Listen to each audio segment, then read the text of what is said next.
Hallelujah. Amen. Nabonye Pasi na Fiona. J'ai vu Barashobora guhaguruka. Passy et Baheruka Fiona. kugira mariage. Ils Can peuvent you se lever. celebrate the Lord for them? Est-ce que tu peux célébrer le Seigneur pour Baramutse eux? ishengero. Hallelujah. Ils peuvent saluer l'église.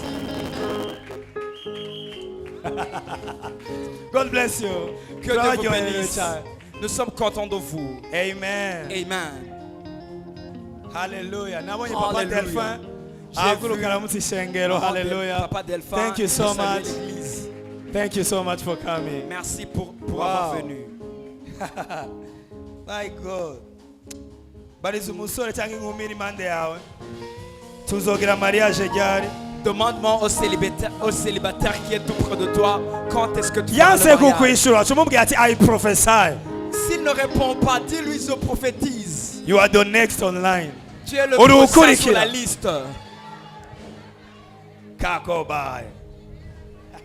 Hallelujah. Amen. Wow. Hallelujah. Zika ma so far. Aïe. Leteke baya. Lipelezaya. Woo! It will be like a dream. Ça sera comme un rêve. Hey! Bibiri ivuga ngo La Bible dit, hallelujah. Amen, Mikro yanje bayivure bayigire neza ijwi ryanje riri qu'on biza. règle. Bibiri ivuga ngo igihe Imana yadukura i Babuloni La Bible dit que quand Dieu nous a retirés de byari Babylone, bimeze nk'indoto. c'était comme un rêve. Igihe Imana izogukura ahantu hari aho Quand l'Éternel va te retirer de l'endroit là, ikaguhindurira Hey! izina ikaguhindurira et byose changer ton nom, changer uzokwibaza ta ngo uriko destinée, urarota tu penseras que tu rêves. ariko azoba ari uhoraho ariko Et arakora ça sera l'Éternel à azoba ari l'œuvre. Imana iriko irakora Ça sera l'Éternel à igihe l'œuvre. uzogura umuduga Quand wawe tu vas acheter ta parisere ya voiture, inzu yawe quand tu vas bâtir ta maison, uzobaho ivyiyumviro vyawe n'indoto zawe. ça sera comme si c'est un It rêve. will be like a dream. Ça sera comme si c'était un I rêve. prophesy and declare in the name of Je Jesus. prophétise et déclare au nom de Jésus Imana irekura abamarayika que l'Éternel relâche des anges. bimere nk'indoto. Que ça soit comme un rêve. Oh, vyakira uvuge I receive Si it. tu reçois cela, dis je reçois. Birivuga ngo Petero umumarayika amubohoye. La Bible dit que quand l'ange a libéré Pierre, Yibaza ngo ariko ararota. il pensait qu'il Hari rêvait. ibintu Imana ishobora gukora Il y a des choses que l'Éternel peut faire. ukaguma uvuga two biri kose ndaza kuvyuka sanga Tu te dis toi-même que je vais me réveiller. ariko uzosanga atari indoto Tu vyari vas ivyawe. trouver que ce n'est pas un rêve. Aïe! Ah! Kubera Imana wakurikiye ntimeze nk'abantu. Parce que l'Éternel que tu as suivi, ce n'est pas quelqu'un qui est comme les gens. Ni Imana itavugavuga cyane. Ce n'est pas un Dieu qui parlote, Mugayo ibiriko iravyitegereza vyose. mais il regarde tout. Igihe uriko urasenga iriko irabibona. Quand tu pries, il te regarde. Peut-être ntumva ivyiriko irakwishura mugabe iriko irabibona. Peut-être tu l'entends pas, mais il voit. Kandi igihe cyo kwishura kwayo kirageze mu izina rya Yesu. Et c'est le temps de la réponse de l'Éternel. Igihe wabiba yarabibonye. Quand tu as semé, il a vu. Igihe wasenga yarabibonye Quand tu as amajoro prié, il a yarayabonye. vu. Tes nuits, il les a vus. Ntuhagarike bandanya. N'arrête pas. Iri Continue. ni ijambo ry'ubuhanuzi ku muntu ari ngaha. Cette parole, c'est une prophétie à quelqu'un ici. Kubera igicu nicuzura. Parce que quand la nuée sera remplie, Imvura izogwa. la pluie tombera. Birivuga ngo nk'uko La Bible imvura igwa Comme la pluie tombe igatosa isi. et moule la terre, Niko ijambo ryanje c'est comme ma parole ritazongarukako ne ridashika pourra pas revenir à ivyo moi naritumye. avant d'accomplir ce que je l'ai envoyé pour. Uyu mwaka n'umwaka w'ibitsibo mu izina rya Yesu. Cette année, c'est une année de couronne au nom de Jésus. Vashiti yategezwa kuva mu kibanza ciwe Ta voici, tu dois quitter ta place au nom de ukaja mu Jésus. kibanza Imana yateguye kujamo. Tu dois être dans ta place au nom de Jésus. Oh, mubwire amen. Dites Amen. Hallelujah. Amen. Umuntu wese ari mu kibanza cawe naveyo. Toute personne qui est dans ta place, qu'il soit retiré de Umuntu cette wese afise place. ivyiwawe nabirekure. Toute personne qui a tes choses, qu'il les relâche. Mu izina rya Yesu Kristo. Au nom de Jésus. nimba waje gusenga waje kwakira Si tu es venu prier, tu es venu recevoir, waje kwiga imana tu es venu apprendre hariho l'éternel. karagitere rero yo mu nzu y'imana Il y a un caractère qu'on fait dans la ni maison de karagitere l'éternel. y'ukwizera no kwakira C'est un caractère de croire et recevoir. uno munsi nazindukanye mwemu yo gusenga. Aujourd'hui, je me suis réveillé avec un esprit de prière. Haleluya. Amen.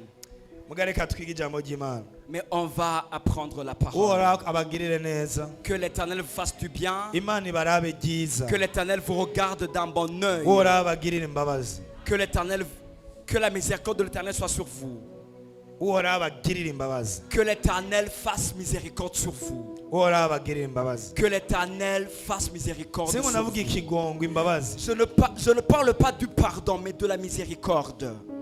imbabazi zimeze gute? La miséricorde est comment? nawe uba wazimiye, Même si tu as raté le chemin, imbabazi z'imana ziratuma La aho miséricorde wazimiriye de nyine ari l'Éternel imana ishyira umugisha wawe. peut faire à ce qu'il met la bénédiction de l'éternel sur le chemin là où tu as raté. Haleluya. Amen. imbabazi z'imana zatumye uwayihakanye yesu La ari we yesu miséricorde, asigira ishengero. la miséricorde de Dieu a fait à ce que celui qui a renié Jésus, c'est lui-même que Jésus a laissé l'église. Amen. Amen. Alors no munsi tugomba kwiga mystery ya kabiri. Alors aujourd'hui, on va apprendre le deuxième mystère. uherutse twarize mystère ya mbere La fois passée, on a appris le premier mystère y'ukubiba no kwimbura. de sémence et de récolte. Alors bibiliya iravuga ivyerekeye amabanga canke ibinyegezwa mu bwami bw'Imana. La Bible parle des mystères dans le royaume de Dieu. Turiko turiga thème yitwa les 5 mystères du royaume de Dieu. Nous apprenons sur un thème qui est intitulé ainsi Les 5 mystères. ibinyegezwa bitanu vy'ubwami bw'Imana. Alors mu bwami Dans le royaume, hari ibintu bose bazi, il y a des choses que tout le monde connaît. ariko hariho n'ibindi bibiliya yita ibinyegezwa. Mais il y a aussi ce qu'on appelle des mystères. Bisigura bose ntibabifiseko accès, Ça veut dire que tout le monde n'a pas accès sur ces choses. bose ntibabizi. Tout le monde ne connaît pas ces Nico choses. bituma biri vyita ibinyegezwa. C'est pourquoi la Bible appelle ça des mystères. Uno munsi ngomba kubereka ikinyegezwa rero gikomeye kindi. Alors aujourd'hui, je vais vous montrer un autre Abi mystère. rakoba shatalaba. Avance. Abikolosayi 1:26. Colossiens 1, 26. Abikolosayi Colossiens 1:26. 1, 26. Uri kuri ordinateur atunyarukirize cyane. Celui qui est sur Abi rapide l'ordi, kubera umwanya ni muto.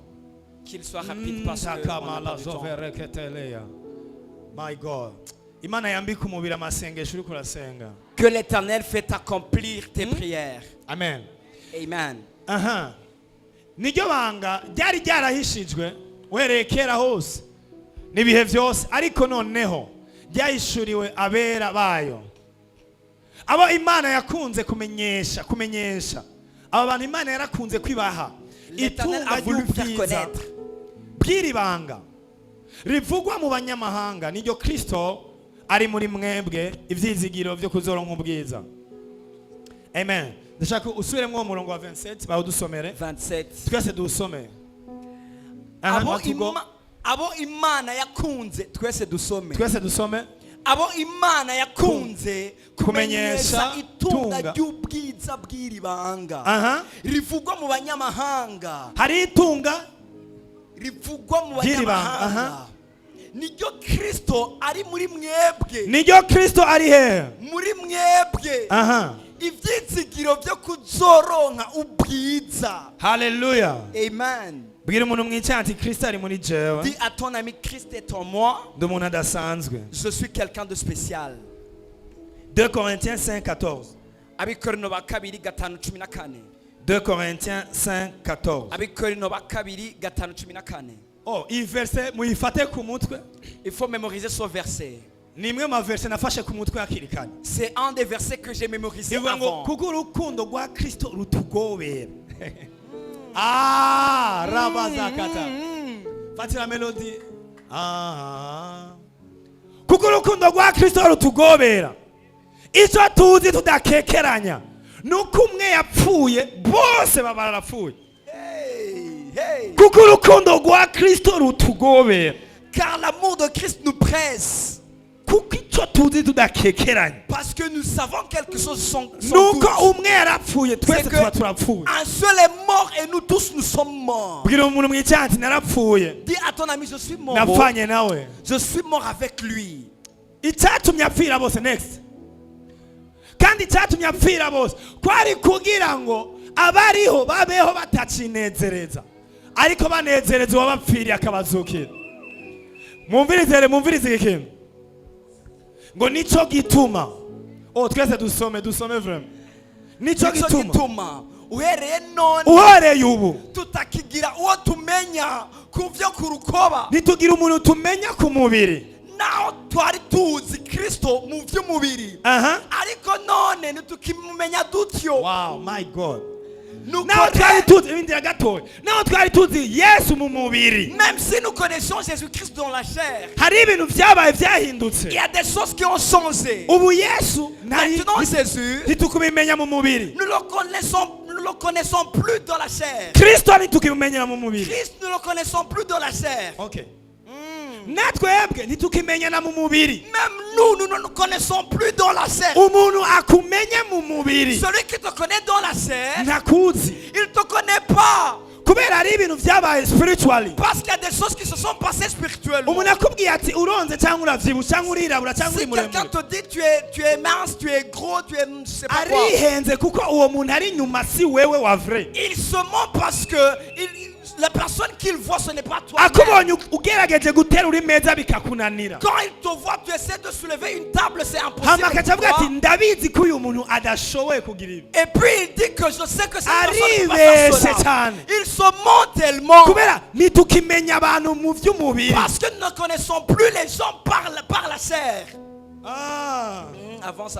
okay bandanya kubera ko On continue. nuko rero ariko aravuga Umuntu impamvu wese yari umuntu muri wese Kristo aha aba ari cyaremwe gisa. iyo umuntu wese ari muri Kristo Aba ari cyaremwe gisa. abantu bari muri Kristo bambwire amen. Les gens qui sont en Christ dites amen. okay mu kanya gato muraza kutahura ibintu ngira En mvuge. peu de temps vous allez me comprendre. nuko umuntu wese Toute personne. zeko makatalaba apostle Jules sinzi ko woza Apôtre Jules, je ne sais pas si tu peux venir. tumukomere amashi cyane. Acclamons pour Apôtre Jules. alors ayo samashi umukozi w'Imana Acclamons pour Apôtre Jules. aranaberewe cyane gose. Il est même God bless you. élégant. uyu mufrere Son frère, makosa talaba Levelis Kopalia. nagira ndeklara ikintu ngenda kirega Avance, kamba naye avance. nigisha Avance. oya nakiretse nama ndamuvuga ko ibintu byinshi ni kubera aberewe. Parce qu'il est élégant. ubona asa gute? Toi, tu le vois comment? oya nimwe ni muri abantu bimwe Vous n'êtes pas spirituel. bibiri Pawulo ariko aravuga ikintu La Bible dit quelque chose. kuko urukundo rwa Kristo rutugobera. Car l'amour de Christ nous presse. icyo tuzi tudakekeranya Et ce que nous connaissons sans doute, nuko c'est que igihe Yesu yapfa quand Jésus-Christ est mort, na Jire yarapfuye. Jules aussi est mort. Mwumvirize Écoutez, icyatumye Yesu apfa ce qui a fait à ce que Jésus yari meure, kugira Jire c'était pour que Jules ntabandanya abaho kubera we ne vit plus pour lui-même, atangure kubaho kubw'uwamupfiriye mais akamuzukira. qu'il commence à vivre pour celui qui est mort et ressuscité pour lui. nimba rero Jire yarapfuye Alors si Jules est mort, ntitukimumenya ku byo tubona, nous ne le connaissons plus parce que nous voyons. ntitukimubone, ntitukimukritika kumujija, Nous ne le critiquons plus ou bien le juger. ntitukivuga ibyo ashoboye Nous ne parlons plus ce qu'il peut faire kubera ibyo tubonye. parce que nous voyons. kubera Jire duhegeye kuvuga ko yarapfuye. Parce que Jules, on a dit qu'il est mort. none ninda hari none Alors qui vit maintenant? atavuga ati mutahure yuko Comprenez que igihe Jire yakira Yesu quand Jules a reçu Jésus-Christ, ubu ni cyaremwe gisha. maintenant c'est une nouvelle créature.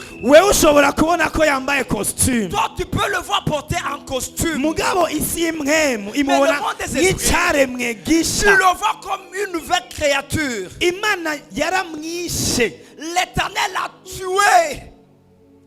abantu bahindutse bamubwire amen. Ceux qui sont changés, dites Amen. okay muraza guhindura, ntimwahindutse mwebwe. vous n'êtes pas changé, vous. nk'ubu je sinahindutse. Moi, je ne suis pas changé.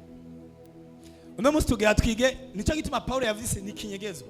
C'est pourquoi Paul a appelé cela Ukivuga un ngo mystère. narahindutse, Quand tu dis je suis changé,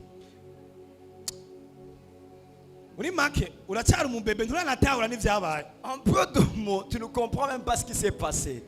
Hey. Unavuze ngo ndiko ndahinduka, Quand tu dis encore que je suis en train d'être changé, nturabita ngo ndiko tu ne ndava mu comprends vyaha, pas. Je suis en train de quitter les péchés. nturanatahura n'ivyabaye. Tu ne comprends même pas ce qui s'est passé. Oh. Kubera wewe Hey. warapfuye. Parce que toi, tu n'as pas été changé. Tu es mort. Imana ntiyaguhaye umwanya wo guhindura ingeso. Jésus ne t'a pas donné le temps de changer le caractère. Imana yarakubamvye. L'Éternel t'a crucifié. Hama nico gituma batavuga guhinduka muri Yesu. C'est pourquoi on ne dit plus Bavuga être changé en Christ. kuvuka Mais ubwa on kabiri. dit être né. Bisigura ko iyo Ça veut wakiriye dire, Yesu quand tu reçois Jésus, urapfuye, tu es mort. kuko urukundo rwa Kristo Car rutugomera. l'amour de Christ Icyo tuzi que tudakekeranya nous connaissons son doute. nuko igihe yapfa C'est narapfuye. que quand il est mort, je suis mort aussi. Mugabo naciye mvuka. Mais j'ai été rené. Yesu abwira Koroneliyo, La Bible dit Nikodemu, à Nicodème. Jésus-Christ a dit à Nicodème yamubwira ati umuntu adavutse ubwa kabiri ntashobora Il a dit kubona ubwami bw'Imana. que si personne ne naît pas la deuxième fois, il ne peut pas voir le royaume de Dieu. Bwira umuntu mwicaye ati warapfuye, Dis à la personne qui est proche de toi, tu es ubu rero mort. uri mushasha. Maintenant tu es nouveau. Ntitukimumenya rero Jile Nous ne le connaissons plus maintenant ku sur bigaragara, les apparences. ntitukimumenyera ku byo dupima inyuma. Nous ne le connaissons plus sur les apparences. Kubera na Jile atanguye kwiraba akivuga uko yibona, Parce que même quand Jules lui-même commence à se regarder aribeshe cyane. et se dire ou bien se définir selon ce qu'il voit, il Kubera se trompe. uw'Imana izi Parce que celui que Jules connaît, suyu ari Dieu connaît, inyuma, ce n'est pas celui-ci. ni umuntu ari ndani. C'est le Jules qui est à l'intérieur. Oh, mumbwire amen. Amen. Umuntu Imana izi wawe La personne que Dieu connaît de toi, nuwavutse ni cyaremwe gishasha c'est la cyavutse. nouvelle créature en toi. Oya mumbwire amen. Dites Amen. Vuga ati ni cyaremwe gishasha. Si je suis la nouvelle créature, Oya bivuge ati ni cyaremwe dis gishasha. à haute voix, je suis la nouvelle créature de Dieu. Nta kahise mfise. Je n'ai plus, aïe, je n'ai pas d'histoire. uno munsi nagiye Je n'ai pas kubomora de ibintu. passé, mais à cause, il n'y a pas là d'abord. Mumbwire amen. Dites Amen. Urazi ko ata kahise ufise. Est-ce que tu sais que tu n'as pas d'histoire? Aravuga Ou bien ati, de passé. kahise. Elle ne comprend pas. Kandi abakarorero. Je vais vous donner un exemple. Kubera ibintu ngira nangure kwigisha, Parce que ce que je vais enseigner, biraza kugora gutahura ça va être difficile que tu comprennes cela utabanje kwambara amaso ngenda guhe. si tu ne portes pas les yeux que je vais te donner. Abantu bazi ko bavutse ubwa kabiri bambwira amen. Les gens qui sont nés de nouveau, dites Tubanze Amen. tubisome nga. Twese dusome 1 2 go. Nuko Nuko rero umuntu wese aha iyo ari muri Kristo, iyo ari hehe muri Kristo hari ikibanza cyitwa muri Kristo. Iyo ari muri Kristo aha aba ari icyaremye gisha. aha Ibya kera biba bihise, ibyajyari ibya kera biba bigize gute biba bihise, aha byose biba bicitse bisa, byose biba bicitse bisha. tout devient nouveau. Okay, ngenda ba challenge rero. Apostle wenda zi histoire ya Apostle nigeze yiba kuva vuka. Je connais l'histoire d'apôtre. L'apôtre n'a jamais volé depuis qu'il est né. Mugabo ngenda mwitize gato inara umukozi w'Imana. Mais je vais l'utiliser même si c'est un serviteur de Dieu. Dufate simvuze Prenons dufate umuntu wa kera. l'ancien Jules. Oya genda wicara, genda wicara. Wewe no muri exemple ni Va vous asseoir, tu peux même pas être dans mon exemple. Dufate umuntu arivye. Prenons quelqu'un vient de voler. Arivye telefone. Il vient de voler le téléphone. Arirutse, baramwirutse. Et puis il court, on court derrière lui. Arasiga abantu. Muga ara ashisanga Et ariko puis il aravuga dépasse ubutumwa. les gens. Mais après il trouve les gens qui prêchent la bonne évangile. Hamambwa ati akira Yesu bya bihariko. Et puis on le dit, reçois Jésus-Christ, tu seras pardonné. Ngenda basigurira ijambo. Je vais vous expliquer cette parole. Akacavuga ati nukuri. Et puis il dit vraiment, Ndi umunyavyaha ndumva ashaka kwakira Yesu. je suis un pécheur, je veux recevoir Jésus. Akaca yakira Yesu. Il reçoit Jésus. Babantu baca baramucakira. Et puis les gens le prennent. Baca bavuga ati turafashe umusuma. Et puis ils vont dire, nous venons de prendre un voleur. Uwo muntu n'umusuma. Est-ce que cette personne c'est un voleur? abantu bavuga ati ni umusuma nawe yakiriye Yesu. Les gens qui disent c'est un voleur même s'il a reçu Jésus-Christ. Oya ndabona ko benshi binzemo ikibazo. La question, Mbega yivye? est-ce qu'il a volé? Yivye? Est-ce qu'il a volé? Abantu bazi ko yivye bagire gutya. Les personnes qui savent qu'il a volé, faites comme ça. Yivye. Il y a des gens qui disent même, il n'a même pas volé. Mumbwire yivye? Est-ce qu'il a volé? Hein? Sawa. Ok. None agiye Alors, kwakira Yesu. après avoir recevoir Jésus-Christ, Ni gisuma? est-ce que c'est un voleur? Ni giki? C'est qui? Okay, basi yarigeze kwiba. Est-ce qu'un jour il a volé? Nigeze kwiba. Est-ce qu'il n'a jamais Ouais, volé? Hey! Ikibazo. La Ni question, gisuma? est-ce que c'est Oya. un voleur? Non. Basi yarigeze kwiba. Est-ce qu'un jour il a volé? Nigeze Non, kwiba. il n'a jamais volé. Yarivye. Il a volé. 3 personnes, rapidement, venez ici devant. Quickly. Rapidement, rapidement, rapidement. Wagatatu ari he? Quickly ni munyaruke. Rapidement, la 3e personne.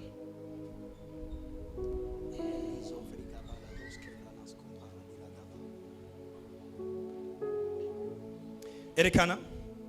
Montrez, Erekana mon fils. montrez ce que vous avez. Alors. Oh mumbwire amen mvuge ibintu ngira mvuge no mugoro. Dites Amen, je vais dire ce que je vais dire. Oya abaturi kumwe ngaba bavuge amen. Ceux qui sont avec moi, dites Amen. Alors ngira ndakwigisha ikintu gikomeye cyane. Je vais t'apprendre quelque chose de très grand. Paulo très yariko important. aravuga ikintu. Alors Paul disait quelque chose. Aravuga ngo hari ibanga ryari ryarahishijwe. Il a dit, il y a un mystère caché. Iryo banga ryari ryarahishijwe abakera. Ce mystère était caché pour les anciens. Ariko Imana yararihishuye cette fois-ci. Mais maintenant l'Éternel a révélé ce mystère. Kugira ngo abanyamahanga barimenye. Pour que les païens puissent le connaître. Abanyamahanga bagire resultat yayo. Pour que les païens puissent Ngo iryo banga ce mystère, ngo ni Kristo muri twebwe. c'est Christ en nous. Ivyizigiro vy'ubwiza. L'espérance de la gloire. Ngo iryo banga ni Kristo muri twebwe. Ce mystère, c'est Christ en nous. Ibintu meruka kusubira kuvyiga kandi gushasha. J'ai repris encore ces choses. Naciye mvuga ati mana yanje sinzi ivyo tuzosigurira Dawidi nitwahura. J'ai dit Éternel, je ne sais pas ce qu'on va expliquer à David quand on va se rencontrer à lui. Vuga ati Kristo. Dis Christ. Jagati. Vuga ati Kristo. Dis Christ. Bivuge cyane ati Kristo. Dis Christ. Alors Kristo bisigura iki? Christ veut dire quoi? Paulo kavuga Kristo muri mwebwe ivyo bisigura iki? Quand Paul dit Christ en vous, ça veut dire quoi? Paulo yavuze ko ari ibanga.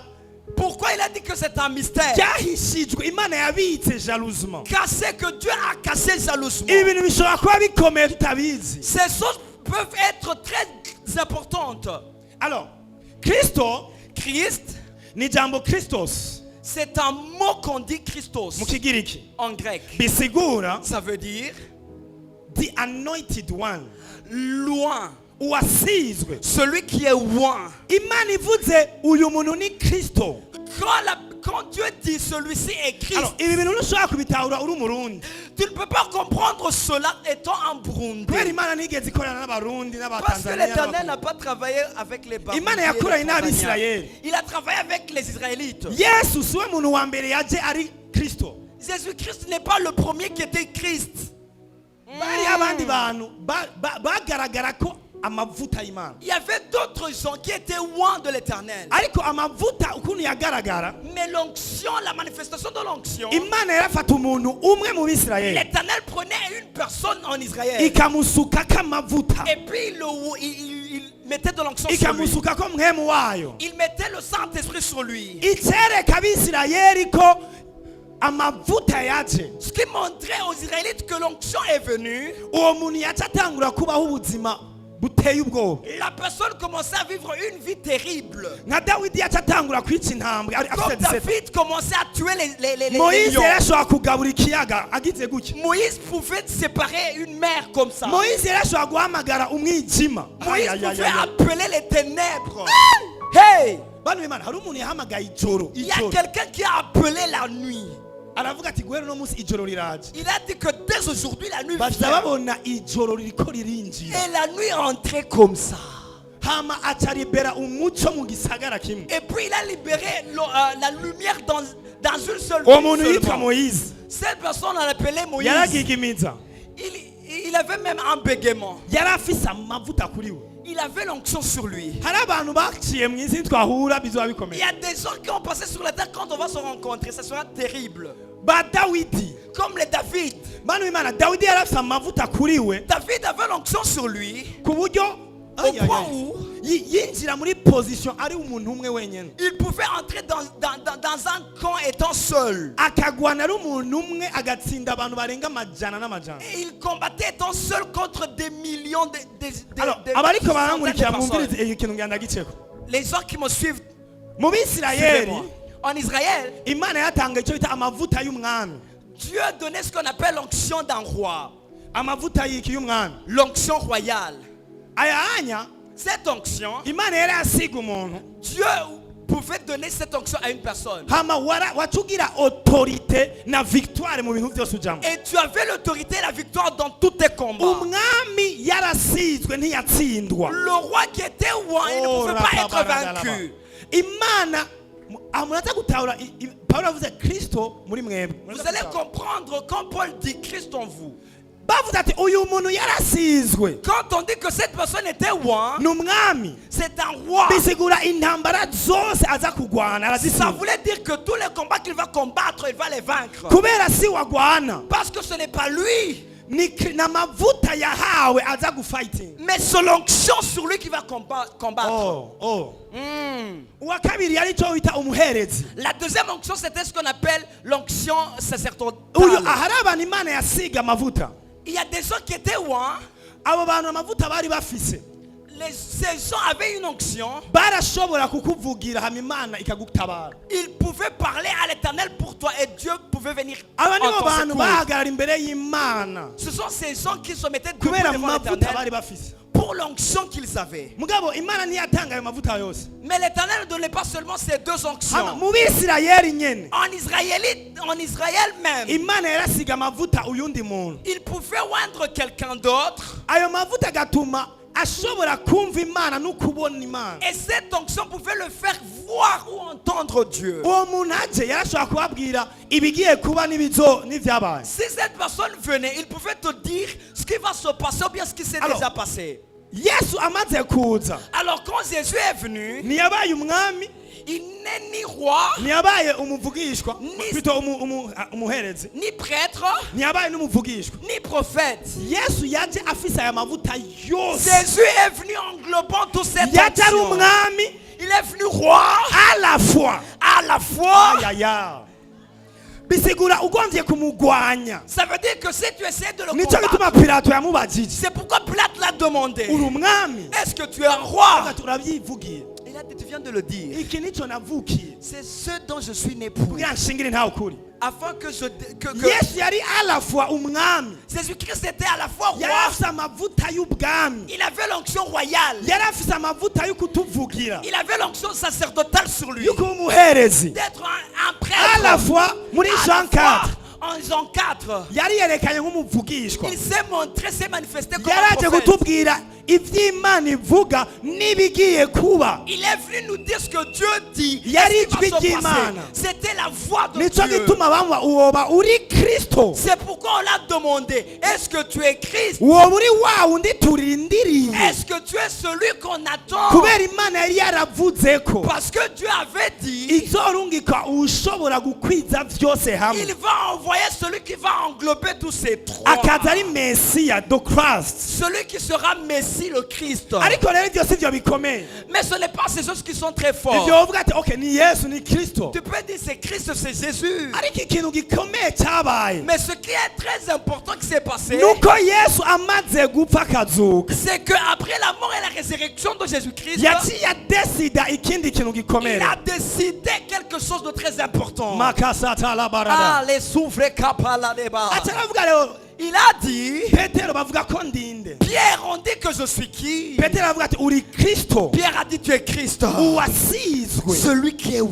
umwana w'Imana nzima. Le fils de l'éternel. Ça veut dire ufise amavuta yose ata mesure irimo. Ça veut dire que tu as toutes les trois onctions sans mesure. Uri umwami, uri umuherezi, uri umuvugishwa. Tu es roi, prêtre, prophète. Mugabo Yesu saho honyene yageze. Mais Jésus ne s'est pas arrêté par là. Paulo Paul, ngira ndababwira ivyiyumviro ibintu bibiri Paulo na Yohane bavuze. je vais vous dire deux choses que Paul et Jean ont dit. Abo turi kumwe bambwire amen. Ceux qui sont avec moi, dites Amen. Hallelujah, hallelujah. Amen. Est-ce que turi kumwe? Est-ce qu'il y a des gens qui sont avec moi? Hallelujah. Amen. 1 Corinthiens 6:17. Abikorinto ba mbere gatandatu cumi Hari n'indwi. ahantu ngira ndabashikane dusenga. 1 Corinthiens 6:17. Alors mugumane mu mutima ibi bintu bitatu. Umwami amavuta y'umwami ntatsindwa. Restez avec ces trois Amavuta choses. y'umwami harimo autorité. L'onction d'un roi ne peut pas être vaincue. Very Il a very aussi powerful. l'autorité. Nimwibagire ico bita amavuta. N'oublie pas ces onctions. Kare yitwa Yesu w'i Nazareti. Oh. Yesu afise 20 ans. Jésus ayant 20 ans, Yitwa Yesu w'i Nazareti. c'était Jésus de Nazareth. Afise 25 ans. 25 ans. Yesu w'i Nazareti. Jésus de Nazareth. Afise 30 ans. 30 ans Bibiri ivuga maintenant. ngo Yohani abona inuma imanutse. La Bible dit que Jean a vu une colombe descendre. Mwemu yera mumanuka. Le Saint-Esprit est descendu sur Ngo lui. kubera data yari yaramubwiye. Parce que le Père l'avait dit. Uzobona mwemu yera ajeko nk'inuma. Celui sur qui tu veux Niwe Kristo. descendre et d'être sur lui, c'est lui Christ. Bisigura Yesu yagumye ari Yesu. Ça veut dire que Jésus est demeuré Jésus Gushika mwemu yera aje. jusque quand le Saint-Esprit est Niho venu. yaciye ahindurirwa C'est izina. quand il a été changé de Aca nom. yitwa Yesu. Il a été appelé Kristo. Jésus-Christ. Bisigura Yesu Ce qui veut dire yasizwe. Jésus oint. Oh. Abantu turi kumwe bambwira amen. Ceux qui sont avec moi dites Amen. Yesu ambamwo sivyo? Jésus vit en moi. C'est pas vrai. Kristo muri jewe nivyo. Christ en moi. C'est vrai ça. Yesu nakubwira mugenda ati mwemu yera ari Dis à muri ton wewe. ami, le Saint-Esprit Mubwira ati est en mwemu yera ari toi. muri wewe. Le Saint-Esprit est en toi. Mugabo Yesu ari mwijuru. Mais Jésus est dans les cieux. Hallelujah. Amen.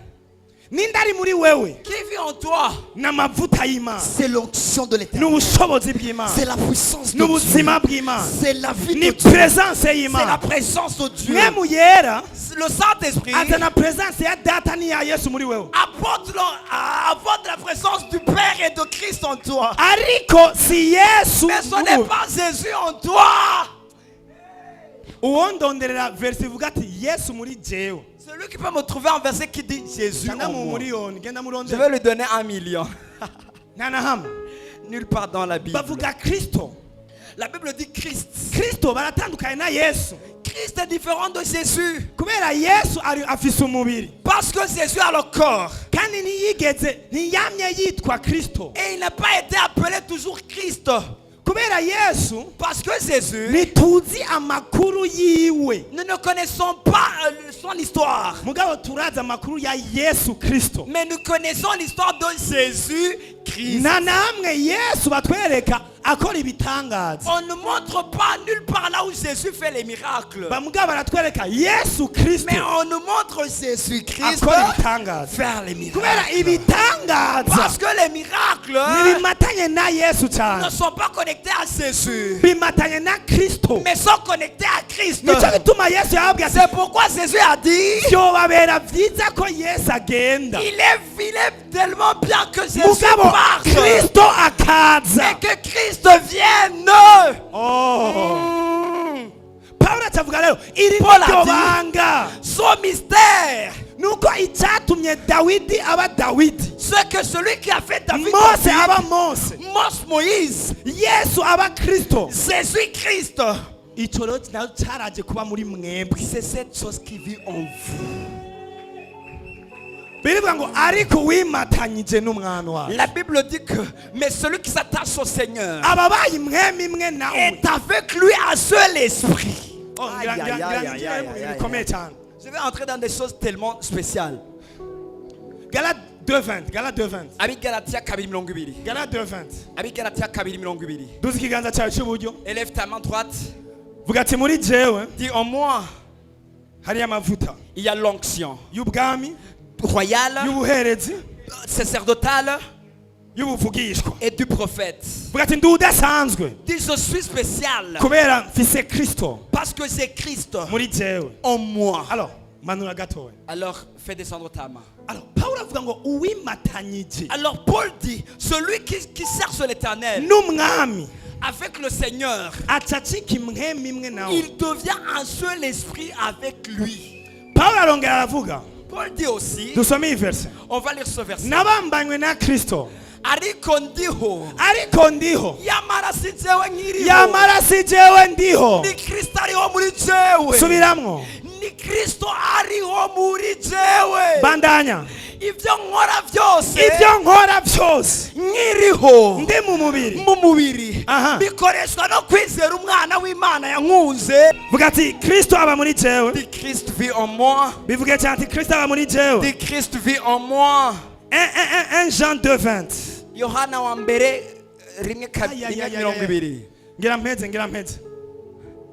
Yohana wa mbere kabiri mirongo ibiri. Ndambwirira umuntu mwicyane ati ntundabire mu mubiri.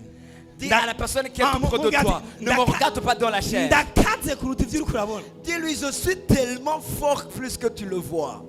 Hey, les Ivanos kapala viata. Wamimubwiye? Est-ce que tu l'as dit? Ndabira umuntu mwicaranye. Dis à la personne qui est tout près Ati de toi. ntusuzugurure mu mubiri. Ne me sous-estime pas dans la chair. Oh. Ndashobora kuba ndi mugufi muga nkaze kukurusha. Peut-être, Aïe! Ndashobora kuba nonze muga nkaze. Peut-être je suis mince ou bien je suis pas trop Ndashobora lent. kuba ndi Mais umukobwa je mugabo suis tellement ari jewe spécial. no gutabara. Peut-être je suis une fille, mais peut-être que c'est moi qui va te secourir. Oh. Kubera ubu mu bwami bw'Imana. Parce que maintenant dans le royaume des cieux, Igikomeye si ico uri inyuma. ce qui importe ce n'est pas le corps Igikomeye ni externe. wimatanyije nande. Ce qui importe, tu es connecté avec Imwe mu qui? mbi nigenda kubera ukomeye.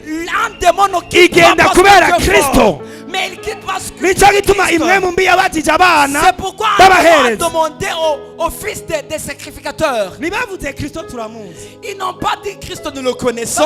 Yesu turamuzi. Ils ont dit c'est Paulo nous le turamuzi. connaissons. Paul, nous le connaissons. Kubera Aïe, ah. muga mwe muri bande. Mais vous le savez qui? Ntibamenya ko imwe mu mbi irabateze. Ils n'ont pas su que le démon venait de les piéger. Ikirabakubita. Il les a tapés. Petero na Yohana Pierre et Jean, bariko baragenda quand ils partaient, bahura n'ikimuga ils ont vu un paralytique. kirababwira ati saidia papa. Le paralytique a demandé aide-moi. Baca baramuraba ati twitegereze. Et puis les gens l'ont regardé, ils ont dit Hari regarde-nous. abantu bamenye icyo bari. Il y a des gens qui ont su ce qu'ils sont. Bwira mugenzi ati ndafise ikintu. Dis à celui qui est tout près de toi, c'est Ndafise quelque chose. Kristo muri je. C'est Christ en moi. Baca baramuga ati turabe mu maso. Et puis ils ont dit regarde-nous pas Birivuga dans ngo les yeux. ikimuga kibaraba kibaza ngo bagira bagiye amadolari. La Bible dit que le paralytique les a regardés pensant qu'ils vont les donner l'argent. Baca barakibwira ati ifeza n'inzahabu Et natwe puis ils twagenda. ont dit nous n'avons pas de l'argent et de l'or. Ariko icyo C'est dufise ce que nous avons. turakiguha. Nous te le donnons. None icyo kintu ufise ni giki? Qu'est-ce que alors tu as Icyo fait? kintu gihagurutsa ibimuga ni giki? Cette chose qui peut faire Icyo faire kintu marcher les gikiza barques, abantu c'est ni quoi? giki? Cette chose qui guérit les gens, Icyo c'est quoi? mfise Ce que j'ai, kiguha. je vais te donner cela. Aba bafurere bari baraduze ahantu Ses frères étaient quelque part où bamenya ko ils savaient que hari ibintu mfise, il y a des choses que nous savons. hari ikintu mfise, Il y a quelque chose que j'ai. hari ibintu Il ngendana. y a des choses que je marche avec. Ni ngendanwa. Je marche avec ces choses. Hariho Sont telefone mobiles. fixe na ngendanwa. Il y a un téléphone fixe et mobile. Kristo nitumusiga mu Je ishengero, ne laisse pas Christ dans l'église. Kristo turamutwara muhira, Je marche avec Christ dans Kristo la maison. turamutwara kuri eglise, Je pars avec Christ dans Kristo l'église. turamwinjirana mu isoko. J'entre dans le marché avec Bakubwiye ngo Christ. wohonyora uburozi ngo magura vyimbe. Quand on te dit que tu vas Oh, piétiner yeah. la sorcellerie Kristo muri et tes jewe. enfants gonflés. Christ en moi, Bano b'Imana, ibi bintu si ibintu dusiga kuri eglise. ces choses on ne les laisse pas dans l'église. Pawulo yavuze ati wacitse umwe. Jésus-Christ a dit que, Paul a dit que tu es devenu un seul esprit. Oya navyo mwataho ivyo Vous bintu. n'avez pas compris cela. Wacitse iki? Tu es devenu qui? Wacitse iki? Tu es devenu qui? Navyo muratahura. Tu n'as pas encore compris cela. Wacitse iki? Tu es devenu qui? Umwe nande. Seul avec qui? Avec le Seigneur. none winjiye makopa kata Mpele esukata. letesefe Vera inoske vi zomikumaba atelemanta. litekopa. Pera asuka mpeliva. Listen. Écoutez. Ibintu byatanguye gukomera gose. Ces choses commencent à devenir fortes. Nimba Hey. Kristo Si Christ, birivuga ngo nimba mhemu yazuye Yesu la Bible dit que si l'Esprit Aba muri mwebwe. Christ vit en vous, uwamuzuye celui qui a ressuscité Jésus-Christ ubuzima va donner la imibiri vie. yanyipfa. Vos corps qui peuvent mourir. nimba mhemu yazuye Yesu Si l'Esprit qui a ressuscité Christ, nari nzi ngo Yesu yarizuye, moi je pensais que Jésus s'est ressuscité nari lui-même. nzi ngo Yesu yarihagurukije, Je pensais que Jésus-Christ s'est réveillé na lui-même. Yesu yari akeneye Kristo, Même Jésus avait besoin de Christ. yari akeneye Il avait besoin mhemu yera. du Saint-Esprit. Murabona igituma tudatandukanya Yesu na Kristo, Vous savez pourquoi nous ne séparons pas Christ de tukavuga Jésus? Yesu Kristo On dit Jésus-Christ.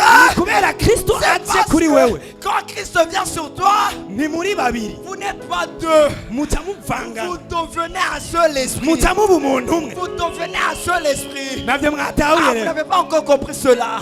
Bisigura ko Shababagadaba. Ça veut dire, burya ndakugendeye mu rugo iwawe si moi je viens chez toi te visiter, ntitukiraba abantu ku by'umubiri. nous ne regardons plus les uns par la chair. Abantu bovuga ati Julio araje, Les gens peuvent dire Julio vient d'arriver. Imana Mais Dieu, ikavuga ati ndaje. dis-moi je viens. Aïe. Abantu bavuga ati Julio araza Les gens kutugendera, peuvent dire Julio va nous visiter. abamarayika bavuga ati Imana iraza Les gens disent kubagendera. que Dieu va vous visiter. Kubera mu mubiri ndi Julio, Parce que dans le corps je suis Julio. icyo utazi nuko Mais ce que tu ne connais pas c'est que nacitse imwemu imwe je suis n'Imana. devenu un seul esprit avec Dieu. Imana ishaka kugendera urugo rwawe Si Dieu veut visiter ton foyer, nizova mu ijuru, il ne va pas quitter les cieux. izorungika Francine Il Kristo, va envoyer Blandine Christ. Christ. Il va envoyer Blandine Diacre Christ. Assise. Blandine Christ. Aïe. oh urakeneye Imana igendere rya soko. Est-ce que tu as besoin que Dieu visite ton marché? Very simple, C'est très facile. wewe rigendere, Toi visite son marché. wewe rigendere. Toi visite son marché. Nico gituma Yesu yavuze ngo C'est pourquoi Jésus-Christ a dit, nimwashika mu ngo quand vous allez arriver dans les mubabwire ngo foyers, amahoro nabane namwe. dis à ces gens que la paix soit avec vous. Yesu yariko aratubwira ko Jésus nous disait que aho mushitse là où vous arrivez, nimutange ubwo buzima, donnez cette vie. kube ngo nibavyanka Et s'ils vont refuser cela, muca muburotira, retire cela et marche avec. ucuvuga ati amahoro nenda guhaye Et dis que la paix que je te donnais, ndayatwaye. je retire ça. Kubera iki? Kubera Pourquoi? nuri vide, Parce que tu n'es pas vide. nitukimenya abantu ku Nous ne vy'umubiri, connaissons plus les gens par la chair. nico akugende C'est Dieu qui t'a visité. uratakaje vyose, Tu viens de rater tout. ariko hari Imana ikugende. Mais il y a un Dieu qui vient de te visiter. Nimba ubifashe nk'Imana, Si tu le prends comme Dieu, uraza gukorerwa na Kristo muri we. tu vas être servi par Christ en lui. aho mumbwire amen. Dites Amen. Abantu bafise Kristo muri we bavuge amen Les gens cyane. qui ont Christ en eux, dites Amen. Ya 1 Jean 2:20 murabe. Hey, les ouvres. Namwe mwarobanujwe iki? Amavuta nuwera. Aha. Kandi muzi vyose. Oya muzi bingahe? Muzi binga. Aya navyo mwataho. Hey. Simbira kuri 27. 27. Aya ngo mwarasizwe amavuta n'uwera. Vous avez été wani par le sang. Muzi vyose. Vous connaissez tout. Soma abantu. Mweho ukurobanuzwa amavuta mwarobanuzwe nawe Aha. kuguma muri mwebwe amavuta aguma muri jewe. l'onction demeure en moi. Bandanye. namwe nimurinda kugira wo kubigisha Mwebwe nimukeneye umwigisha. ariko nk'uko kukurobanura kwiwe kubigisha byose Aha. kandi ari ukukuri Aha. atari ibinyoma Aha. kandi nk'uko kwabigishije niko muguma muri we. Vuga ati amavuta y'Imana ari muri jewe. Dis l'onction de l'Éternel est en moi. 1 Jean 4:4. Yohana wa mbere 4:4. Oh mumbwire amen. yohana ariko aravuga avuga ati mwebwe navyo muzi Quand Jean disait, il dit vous ne connaissez pas. amavuta y'imana ari muri mwebwe. L'onction de Dieu est en vous. Okay. Reka mbanze basomere iyi verse. Je vais vous lire ce verset d'abord. Mentos evelekavila Mentos eparikapalia Parades 1 Corinthiens 1:23. Abikono bambere rimwe 23. Yohana kavuga ati navyo munsi. Jean disait vous ne connaissez pas cela. En fait mufise amavuta muri mwebwe. Vous avez l'onction en vous. Apana ba pasteur abantu bose Pas les pasteurs seulement, mais vous tous. mufise amavuta muri jewe. Désirez l'onction en moi. Ayo mavuta niyo mwemu yera niyo Kristo. C'est cette onction Christ le Saint-Esprit. En fait urasizwe. Donc tu es one. Bwira muntu mwicyana ati urasizwe my Dis friend. à ton ami, tu es one mon ami. Tu es one. Kandi ngo ntugire iki si ngombwa bakwigisha. Et on ne doit pas t'apprendre ou t'enseigner. Hari umuntu avuga ati oya Il y a quelqu'un qui dit non. bisigura iki? Ça veut dire quoi? Bisigura ko Ça veut dire que burya ugeze ahantu ukagira confusion. quand tu arrives quelque part, tu as la confusion. Ayo mavuta azokwigisha. Cette onction va t'enseigner. Okay. Uzotangara mwemu yera. Tu vas t'étonner que Jésus, le Okay. Saint-Esprit, Ni bangahe muri mwebwe combien parmi vous, muhora muja guhanuza abantu vous partez demander du conseil aux gens. yaguhanura Et quand ils te ukagira conseillent, ati nari navyiyumviriye. tu dis j'ai déjà pensé à cela. Mwamuhari Est-ce que vous êtes là? oya mugire gutya niba muhari. Si vous Umuntu êtes là, vous êtes akaguhanura comme ikintu ça. avuga ati byari byanjemwo. Il te conseille de quelque chose et puis tu dis ça s'est passé dans ma tête. ko wewe Toi, tu n'entends pas que toi, amavuta muri we yari yamaze kukwigisha. l'onction en toi t'avait déjà enseigné. Gusa ntiwari bwafata iyo ngingo. Mais tu n'avais pas encore décidé. Niwagera mu mayira abiri Quand tu vas arriver dans deux chemins, uzokumva ijwi tu riguturuka vas inyuma. entendre une voix par derrière Rikubwira ngo caha qui te ino. dira passe par là. C'est ça le chemin. Wayibuze 1 Corinthiens Avec un novambere, Jacob Aratalabazata. Zevele Verhadas Kavaya. Thank you Holy Spirit. Merci Saint-Esprit. 1 Corinthiens 1:23. Avec un novambere rimwe 23. Ariko tweho tubabarira Kristo yabambwe. Uyo abayuda uyo kubayuda nikigwisha. Ku banyamahanga n'ubupfu. Hey. Tuvuze Kristo yabambwe. Quand nous parlons Christ qui est crucifié, Ku bayuda aux Juifs, nikigwisha. c'est un. Ntibumva ko Kristo yategezwa kubambwa. Ils comprennent pas que Christ Mugabo, devait être Ku crucifié. banyamahanga, ku bantu Mais batari aux kubarundi. païens, aux Ivyo bintu païens, n'ubusazi. ça c'est la folie. Kuvuga ko Imana Dire que Dieu. ariko sivyo ngomba kujako. Ngo ariko kubahamagagwa Mais b'abayuda n'abagiriki ni Kristo. Ubushobozi bw'Imana n'ubwenge bw'Imana. Oko basata. Bisigura ko mwe nimwicare. Tubakomera amashi cyane. acclamons pour eux.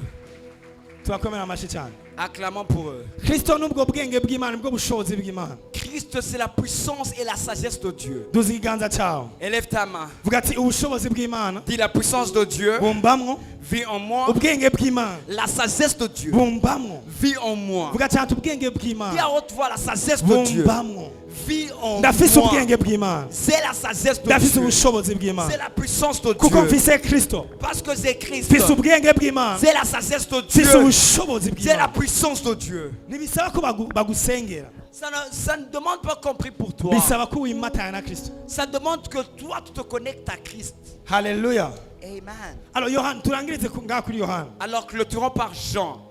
Yohana acavuga ikintu 1 Jean 4:4. Ayati iyi verse irangyohera cyane. J'aime ce Bane verset. bato. Petits enfants. Mweho murabava ku Mana. Hallelujah. Glory. Mweho. Hejuru yari kavuga aba antikristo. Avant il disait d'antichrist. Acavuga ati mweho. Et puis il a dit vous. Mweho. Vous murabava ku Mana. Vous êtes de Dieu. Kandi babandi Hey. mwarabanesheje kuko uri muri mwebwe aruta uri mu bisi. Vuga ati uri muri jewe aruta uri mu isi. Celui qui est en moi est plus grand que celui qui est dans le monde. Yohana ariko aravuga ati Quand Jean victoire ni disait, wawe ta victoire. kubera Kristo ari muri wewe. Parce que Christ est en en toi. arasumba Satani ari mw'isi. Il est plus grand que Satan qui est dans le Kuko uri muri mwebwe. Parce que celui qui est en vous, Vuga ati uri muri jewe. dit celui qui est en moi, Arasumba ubukene.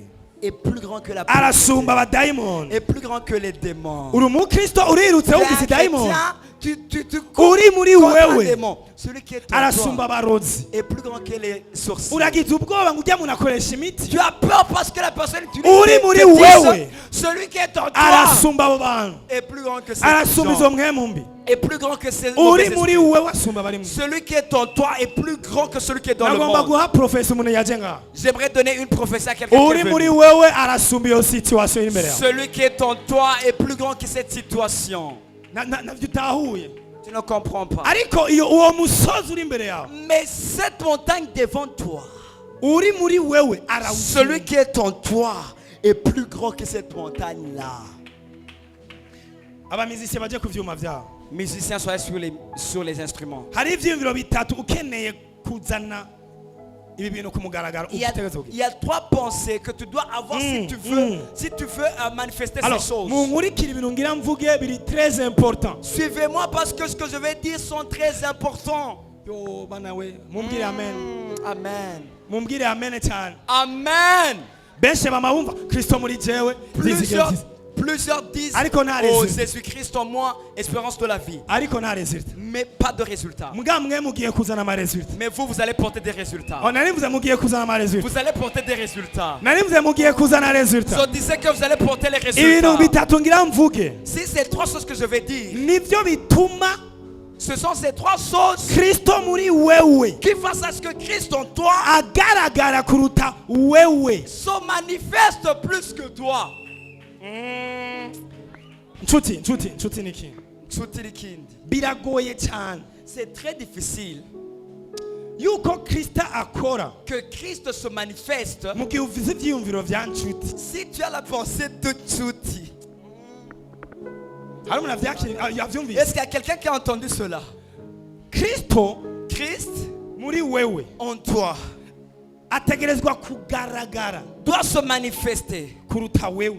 plus que toi. Utegerezwa kugendana ivyiyumviro vya Kristo Tu dois marcher avec les pensées de kuruta Christ ivyiyumviro vya Julio. plus que les pensées de Giulio. Utegerezwa kugendana ivyiyumviro vya Kristo ashoboye iki Tu dois marcher avec les pensées de Christ. Qu'est-ce qu'il kuruta peut faire? Julio ashoboye iki. Plus que Giulio peut faire quoi? Utegerezwa kugendana ivyiyumviro Tu dois avoir les pensées vya Kristo. de Christ. Avuga gute? Parle comment? Apana mu muryango tuvuga gute? Nous parlons de telle Ngibi manière dans notre ivyiyumviro rero famille. mutegerezwa kugendana. Voici les pensées que vous devrez avoir. Meshaka balada. Ne laisse sopra qui la variato. Developa. Développe Ivyiyumviro les pensées. icambere. La première pensée. Vya mba mu Mana Je vis en Dieu nayo iba muri jewe. et lui vit en moi. N'ivyiyumviro vya ndi. Et la pensée de Ndi. Je suis. je suis. Okay. Munkurikire mumbwire ama. Abo turi kumwe tugire gutya. Ndaje. Faites comme ça. Icyumviro cyambere. La première pensée. Mba mu Mana. Je vis en Dieu. Kandi Imana imbamo. Et Dieu vit en moi. Hama ndi. Et je suis. Okay. Hey. Ndi umwami. Je suis un roi. Ndi umuherezi. Je suis un sacrificateur. Ndi umuvugishwa. Je suis un prophète. Ndi umuco. Je suis la lumière. Ndi umunyu. Je suis le sel. Ndi itimana ivuga konje. Je suis ce que Dieu dit. Ndi Que je suis. umwana w'Imana. Je suis l'enfant de Dieu. Ivyo vyiyumviro bigendane nawe. Marche avec ses pensées. Uri mu Mana. Tu es en Dieu. Vuga ati ndi mu Mana. Dis je suis en Abikolosayi Dieu. gatatu. Que le Saint 3:3. Gatatu akakabiri. Nimba mwana zurangwe na Kristo. Orako balada. 1, chakuri 1. 1. Commence par 1. 1. Subira inyuma frère. Rero asangwa mwana zurangwe na Kristo. Murondere biri hejuru yo Kristo avyagiye iburyo bw'Imana. Next. Mushire imitima kubiri hejuru. Nimuyishire kubiri mw'isi. Kuko mwapfuye. Ayaya. Kandi ubugingo bwanyu bukaba buhishanyijwe nande? Kristo mu Mana. Uri kuravuga ko uzonyica? Toi tu dis que tu vas me tuer. Uzonkura he? tu vas me trouver où? jewe ndi mu Moi, mana je suis en Dieu. kugira ushikire Pour arriver là, ton nta na kimwe toi-même, kizoba tu n'auras pas de résultat. gushika ugiye mu vyiyumviro vya ni Parce kristo que quand tu vas partir dans les pensées de Christ, ni kristo c'est Christ asutswe muri aya mazi qui voit niho cette eau. aya mazi agira ubushobozi C'est quand cette eau aura la puissance. niwisuprime kristo abeho. Supprime-toi avant que Christ vit. yohana yavuze ngo ndakwiye kugabanuka Jean a dit hama we nawe akaduzwa. que je diminue et qu'il Gabanuka. soit grand. Diminue. yavuze ngo je dois diminuer, Aïe. je dois diminuer. Ntegerezwa gucishwa bugufi. diplome zanjye je dois diminuer. Mes diplômes ntegerezwa We gucishwa bugufi. akaduka. Et lui doit s'accroître. mu muryango wawe bakuzi nka wewe. Dans ta famille, on te connaît comme toi. uno munsi utahe nka kristo Aujourd'hui, rentre comme Christ. uwasizwe Celui qui est roi. ubwenge bw'imana La sagesse de Dieu. ubushobozi bw'imana. La puissance de Dieu. genda n'ivyo vyiyumviro. Marche avec ses pensées. ndico imana ivuga ko ndi Je suis umwami. ce que Dieu dit que je Ndumuherezi. suis. Je suis un roi, un sacrificateur. ndabona Je vois. hagarika gusenga ati mana ugurura amaso yanjye. Arrête de demander à l'Éternel, ouvre-moi les yeux. vuga ati mana amaso yanjye arabona. Dis à l'Éternel, mes yeux voient. magutahura ibyo ndiko ndabona. Donne-moi à comprendre ce que je vois. Hey! mumbwire abavugishwa bari ngaha bavuge amen. Les prophètes qui sont ici disent Amen. barize Oh, umuntu non. mwicyanya turavuga mu ndimi. Demande à ton ami ce que tu parles en langue. ganda bigisha akantu Je vais vous apprendre quelque chose. niho ka avant dernier camuga ka gatatu dutaha. C'est ariko mweho l'avant-dernière bakundwa chose. mwiyubake mu kwizera kwanyu kwera cyane musenge muri mwe muye bisigura Ça veut dire, uri kuravuga mu lekoso paradala quand tu parles en langue, malice separate, venenco au suprecata. mu buryo bw'imwe Dans le monde des esprits, bakubona uri kuriyubaka. on te voit te bâtir toi-même. alors ngira ndabigisha akantu gashasha nko kuvuga mu ndimi. Alors je vais vous apprendre quelque chose de nouveau en parlant en langue. hari umuntu yigeze kunshwanira Il y a quelqu'un qui m'a un jour grondé. twarasenganye On priait ensemble. acanambwira ati apotre kubera ko Il ibintu m'a dit apôtre. Pourquoi? mutabibwira ishengero. Ces choses que tu so connais, ndiko tu ndabibabwira ne mushaka parles pas à muzuba. l'église. Alors, je vous dis ces choses si vous voulez pratiquer-les. uvuze mu ndimi Quand tu parles en langue, uri kurubaka. tu es en train de bâtir. mubwira umuntu mwicyanya uvuze mu ndimi Dis uri à ton kurubaka. ami, quand tu parles en langue, tu es en train de bâtir. sawa akore ku gatahuye reka ndakwigishe rero. Alors, comme tu as reçu cela, je gira vais t'apprendre nsengere iki cela. gira nsengere iki Je vais prier pourquoi? gira nsengere amagara meza. Je vais prier pour la bonne santé. ndafise ikibazo. J'ai un problème. Hein? J'ai un problème. abo turi kumwe bambwira amen. Ceux qui sont avec moi, dites Amen. sengere ingwara y'amahera. Je vais prier pour les maladies ou bien pour l'argent. sengera amahera Pour l'argent ou bien Amahera. pour les maladies. cash L'argent. franga hein. Money. bibiri ivuga ko La Bible dit ko uri kurasenga mu ndimi que quand tu pries en langue, uri kuriyubaka. tu te bâtis. alors ugomba ubuntu ko bukuzako Alors si tu veux que la grâce vienne sur toi, peut-être nubwo gukira canke bwa prosperity soit c'est la grâce de guérison ou bien de bwubake mu prospérité. kuvuga mu ndimi. Bâtis cela en parlant en langue. wibuke ko Souviens-toi, kristo mpemu yera aje ku bantu quand Christ vient sur les gens, ikintu cya mbere yabahaye ni iki? la première des choses qu'il les a donné, c'est quoi? kuvuga mu ndimi. Le parler en langue. mumvirize rero Alors écoutez-moi. vuga ati mu izina rya uvuga uko uravuga ati mu izina rya yesu Tu es en train de parler au nom de Jésus. mu mishisha y'iwe narakize ingwara. Par ses meurtrissures, je suis guéri. mu mishisha y'iwe narakize Par ingwara. ses meurtrissures, je suis guéri. umubiri wanje n'ingoro ya mpemu yera. Mon corps est le temple du lako Saint-Esprit. pakatarabaya. Révélé umubiri Kasofa. wanje n'ingoro ya mpemu yera. Mon corps, c'est le temple du rikabazete Saint-Esprit. leberede lotakabaya Meleveli mantayaba Rababele yarashishaguwe Atakapa. kugira je nkire. Il a été meurtrissé avant que je sois guéri. Radé Sovina plus udeka ayo majambo uyasengerako Plus tu déclares ces paroles en urikura priant en langue sur byubaka. ça. Tu es en train de pas dire cela. ndabwereka abantu bari muri confusion. Je vais vous montrer les gens qui sont en confusion. nguko ukuntu bigira. Voici comment tu vas faire. kati mwe ijambo ry'Imana La parole de Dieu, ni umuco umurikira ibirenge byanjye. c'est la lumière devant mes jambes, mes pieds. Perus au Ma'asus au papaya. Veraos kopelepa. wafashe ijambo Tu as pris la parole. uriko uragiyubakako Tu es en train de te bâtir sur cette parole. inyuma y'isaha imwe Après une heure, uraza gutangura kumva ama information akuzamo. tu vas recevoir des informations. uraza gutangura kumva Tu vas commencer à entendre. bimwe umenga uriko uravyanga ibindi uriko urabikunda. Il y a des choses que tu détestes, d'autres que tu aimes. mwiyubake Bâtissez-vous mu gusengera muri mwe mwera. en priant dans le Seigneur. icyanyuma La dernière chose. Actes des Apôtres 20:32 Vyakozwe n'intumwa 20:32. ibyakozwe n'intumwa 20:32 Vyakozwe n'intumwa aka rero 20:32. karakomeye kuruta ibindi byose. aka karakomeye kuruta ibindi byose. kandi none mbaragije Imana n'ijambo ry'ubuntu bwayo Rishobora kububaka, iryo jambo rishobora kugira gute kububaka no kubahera ibiragwa hamwe n'abejejwe bose. iryo jambo rirabaha Cette rirabubaka. parole vous donne, ijambo ry'ubuntu cette parole de grâce. abariko barandika mwandika ibi bintu. Ceux qui écrivent, écrivez ceci. en résumé ijambo ry'ubuntu ni iki? C'est quoi la parole de grâce? ni ijambo C'est une parole vyararangiye que c'est accompli, vyarakoretse. ça a été accompli. haleluya. Amen. yarabihejeje Il a accompli cela, yarabirishe il a payé pour ça. ndavyakira mu kwizera nkabigenderamo. Je reçois cela par la foi et je marche dans ça. ndabisubiyemo. Je répète. Pawulo avuze ati ndabasigaranye ijambo ry'ubuntu Quand Paul dit, je vous donne la grâce la parole de la grâce. kuko ryoryo rishobora Parce que kubashikiriza. cette parole peut vous donner. iryo jambo ni irihe? Cette parole, c'est quoi? ni jambo C'est une parole muri bibiliya dans la Bible uzosomana ivyiyumviro que tu vas lire avec une pensée. vyaraheze, Ça a été accompli. vyararishwe, Ça a été payé pour. vyararangiye. Ça a été accompli. Oh my God.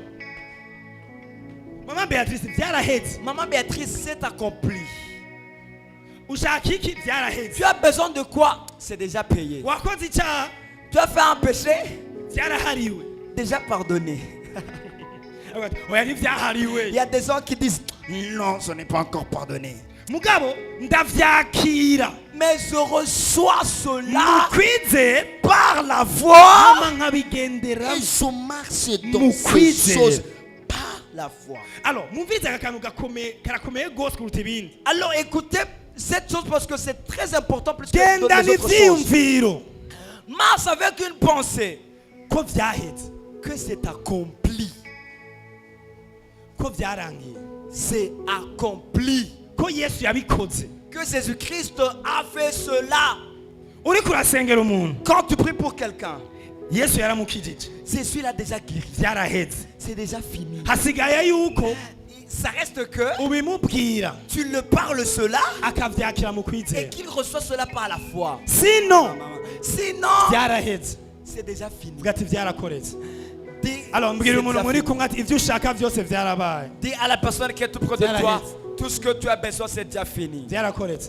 C'est déjà fini. urakeneye visa, Tu as besoin d'un visa. vyarabaye, C'est déjà fini. vyararangiye. C'est déjà fini. we vyakire mu kwizera, Tu reçois cela par la foi hamuca ubitangura et kubigenderamo. commence à masser dans ça. alors uno mugoroba ikintu ngomvye kubaherezako, Alors, ce que je vais vous donner cette nuit, uze gutaha quand tu vas rentrer, uvuga sindi jenyene, dis je ne suis pas seul. sindi umwe. Je ne suis pas un. ubushobozi bw'Imana, ubwenge bw'Imana bumbamo, La puissance, la sagesse de Kristo Dieu vit en moi. ambamo. Christ vit en ubu moi. rero niwe agaragara muri jewe. Alors maintenant, celui qui se manifeste en moi. haleluya. Amen. haguruka ku birenge vyawe turarangiza. Levez-vous. On va clôturer haguruka ku par birenge ici. vyawe. Levez-vous, on va clôturer par ici. leko basataraba. La bratus que paradaba.